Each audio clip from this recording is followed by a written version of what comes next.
The frosting on the cake had barely set when Tessa said it. "You're only here out of pity, not because we care." She didn't whisper it.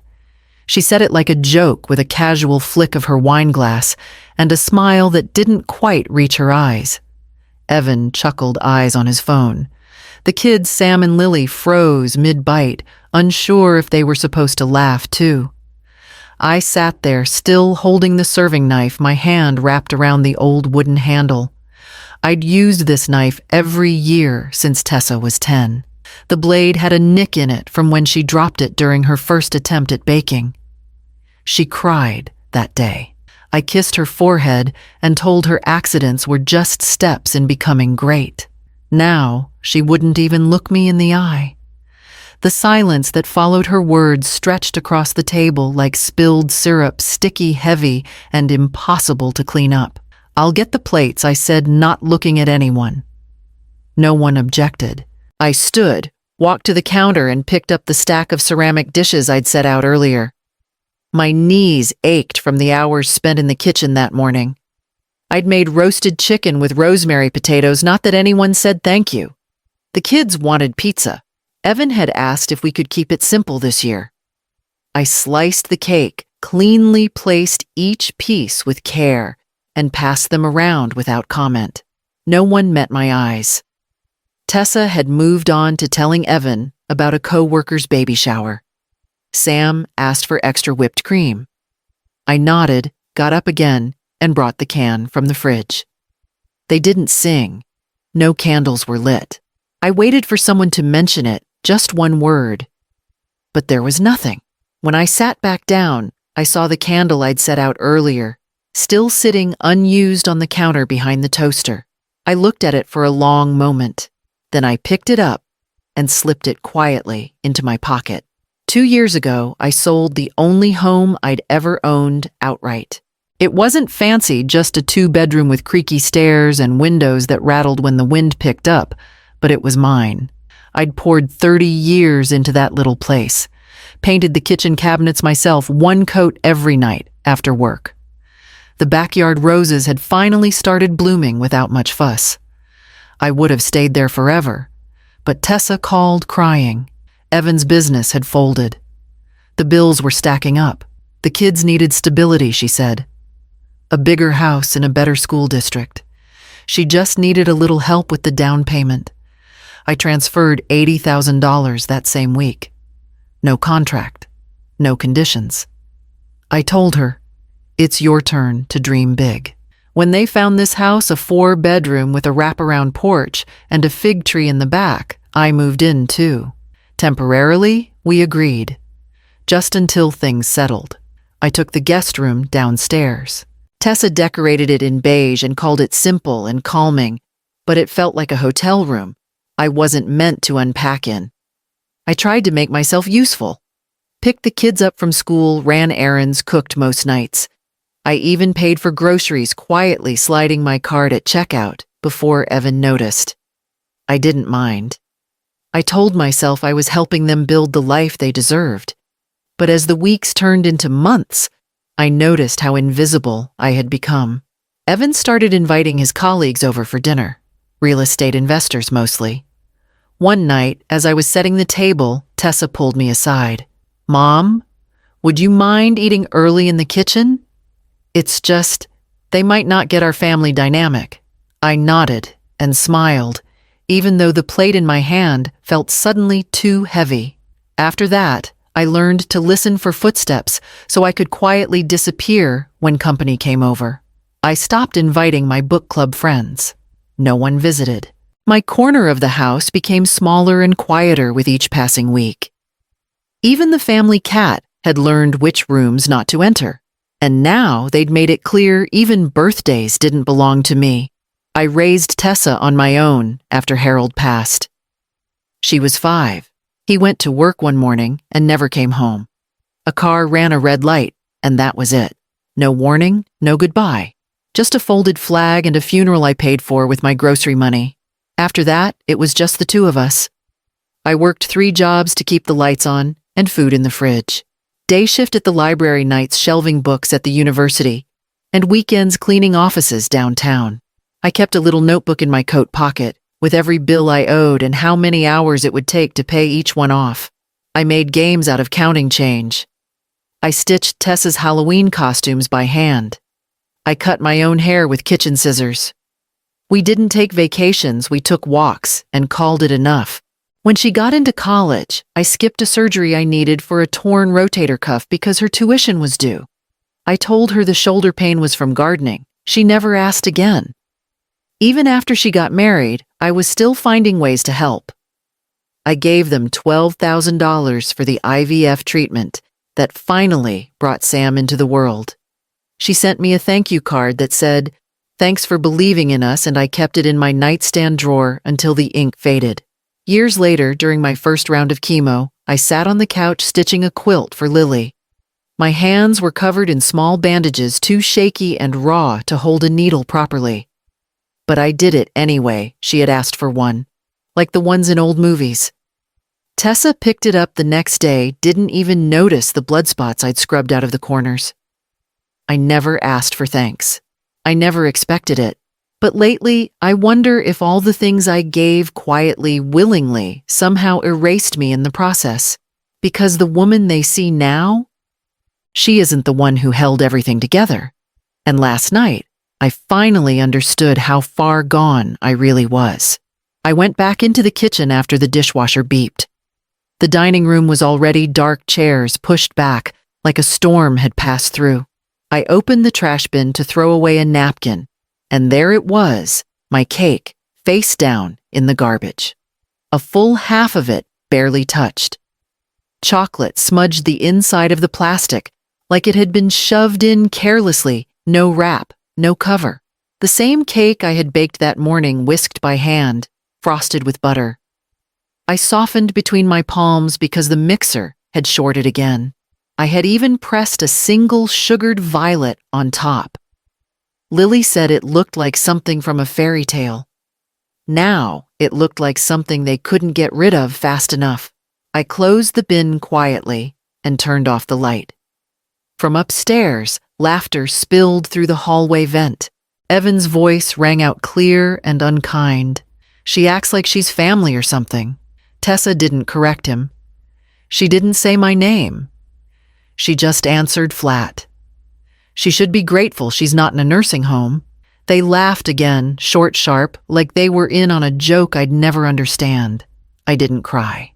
I walked to my room, peeled off the cardigan I'd worn every year since my 60th birthday, and folded it neatly over the foot of the bed.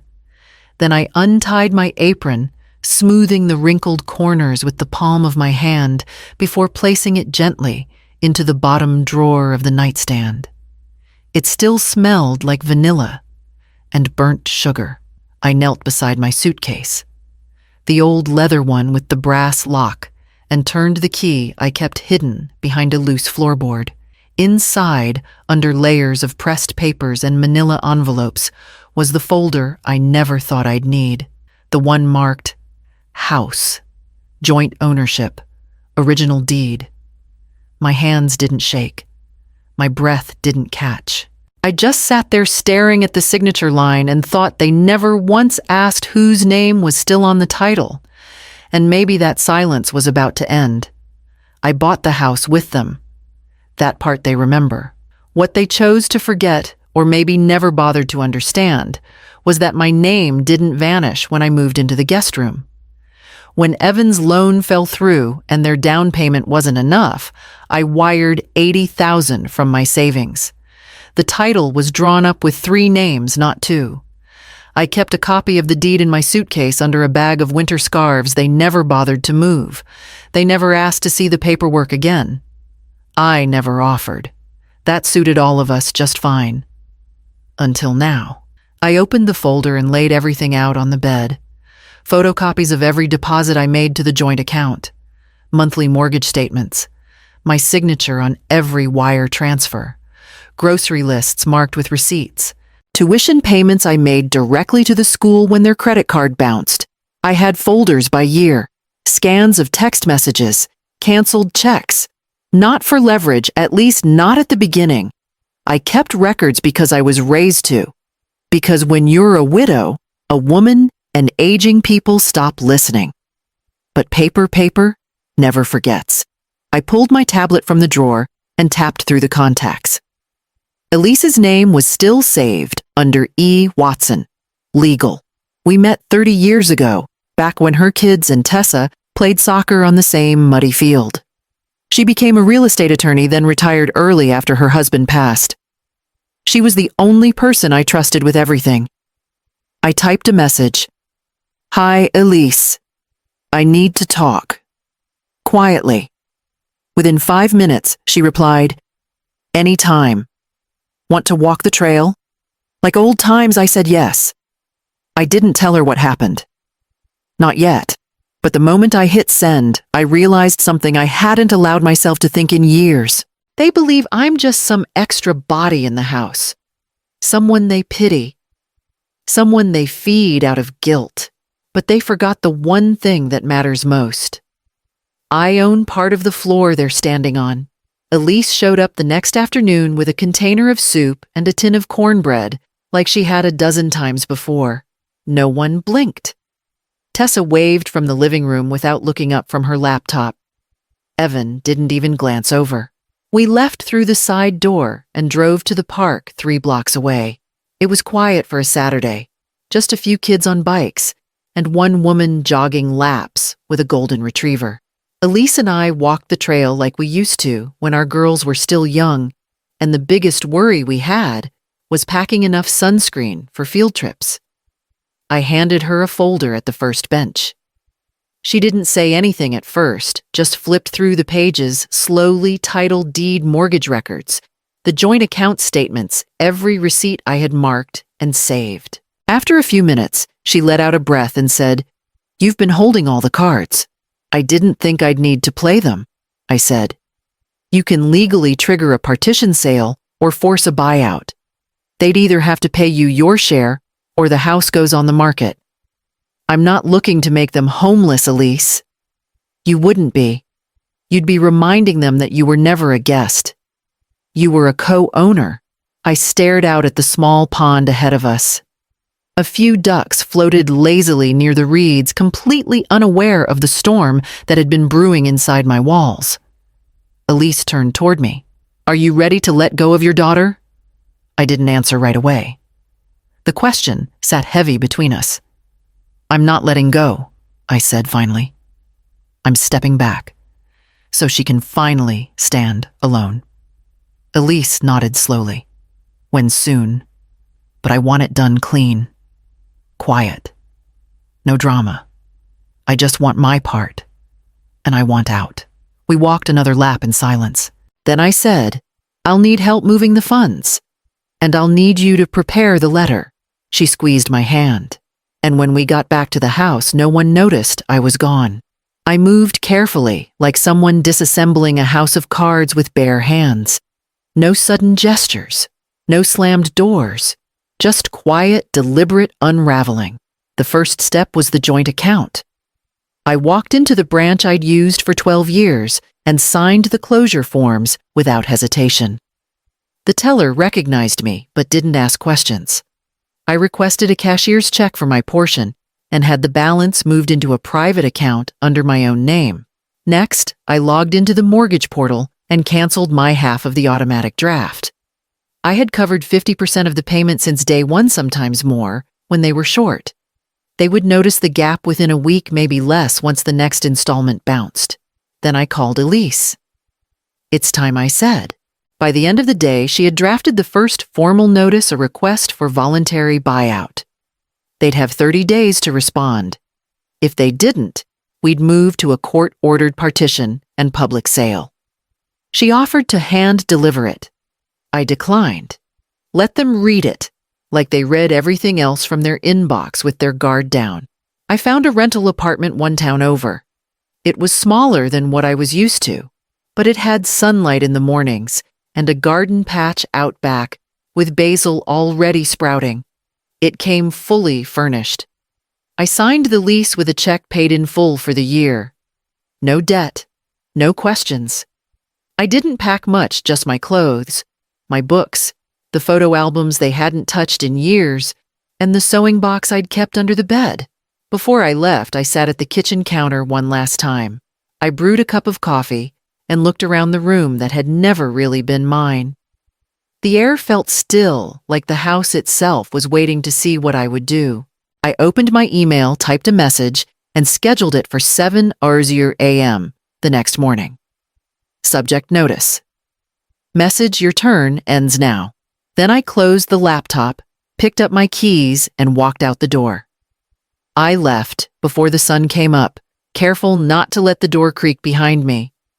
No note on the table, no farewell hug, just my steps on the gravel driveway and the click of my car door closing as the sky began to pale. By the time they woke up, I was already sipping coffee in my new kitchen, surrounded by quiet that didn't sting. The walls didn't echo with resentment here. The windows didn't judge. I unpacked my books, hung up one small framed photo of Tessa as a baby, and let the rest stay boxed.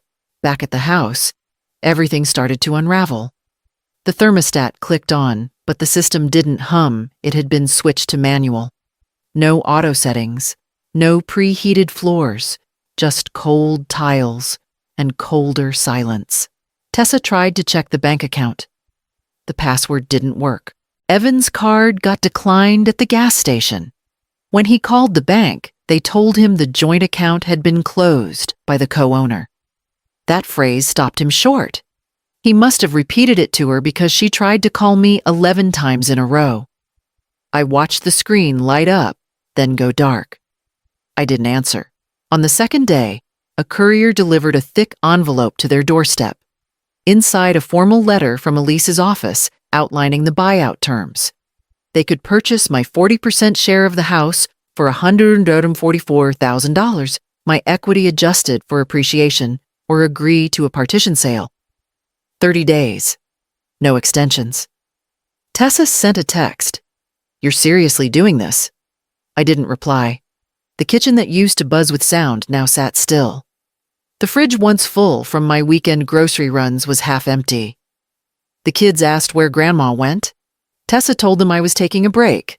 I suppose that wasn't entirely untrue. But what they didn't understand, what maybe they still don't, is that this house only stood as long as I stayed holding it up. And now that I'd let go, they were finally going to feel the weight. The glass table between us was spotless, too wide for comfort. Elise had set the room up with water, a bowl of peppermints and folders lined perfectly along the center. It looked more like a business transaction than a conversation between mother and daughter. That suited me fine. Tessa sat stiffly across from me, her eyes red and puffy. Evan looked restless, arms crossed, jaw clenched. He hadn't said a word yet, but I could feel the blame rolling off him, like heat from a car hood. Elise opened the meeting with formalities, tone measured and neutral. Then she slid the revised offer across the table, the buyout figure now locked at $144,000. All legally sound. 30 days to pay, or we proceed with a public sale of the home. Tessa picked up the paper with shaking hands. I thought, she began, voice small. I thought you were family. Evan scoffed. You didn't think much when you let your mom pay your bills for 2 years. She turned to glare at him. You said it was fine. You said we'd pay her back eventually. I sat still, listening to them argue like strangers. It felt strange watching it from this side of the table. I leaned forward and spoke softly. I gave, I said, over and over, without keeping score. But you erased me from my own life, from my place in your home, from your children's routines, from your birthday lists. So now we reset. Tessa opened her mouth, but I held up a hand. I'm not angry. I'm not asking for apologies. I'm offering you a path forward. Buy me out. 30 days. If not, we sell. Elise nodded, confirming the terms. No one yelled. No one stormed out. Evan muttered something under his breath as they left, and Tessa didn't meet my eyes when she walked past. But I didn't flinch. I watched them go the weightlifting with each step. And when I got into Elise's car afterward, I exhaled like I hadn't in years. I had never spoken so little and said so much. The sun was just starting to lift above the rooftops when I stepped onto the porch with my coffee. The morning air held that early fall crispness, the kind that wakes your skin before your thoughts have time to catch up. I pulled the shawl tighter around my shoulders and listened to nothing. No footsteps overhead, no blender humming, no doors slamming too hard, just birds and breeze. A week ago, the check had arrived. The envelope was plain, addressed in Evan's handwriting. No note inside, no apology, no attempt at explanation. Just the number. 144,000 signed and cleared. That was fine. I deposited it the next morning, walked down to the florist, and picked out a bouquet of deep orange tulips. I hadn't bought flowers for myself in over a decade. I arranged them in a mason jar on the kitchen table, right next to a stack of library books waiting to be returned. I'd joined the local book club. Women my age, some retired, some not. No one asked where I used to live. No one cared who my daughter was. This morning, I lit a candle. Just one. No cake, no singing, no cameras. Just flame and silence. It stood tall on a small ceramic plate I'd kept from my old house, the one they said didn't match their decor. Today is my birthday. Not the kind you host for others or wait for someone else to remember. It's the kind where you look yourself in the mirror, trace every line on your face, and say, I made it. I survived every quiet dismissal, every eye roll, every forgotten thank you. I never needed pity. I needed space. I was never a burden. I was the foundation. And today I sit in a house I chose on a chair I paid for, sipping coffee from a mug no one rolled their eyes at. It's not just my birthday. It's the day I gave myself back my name.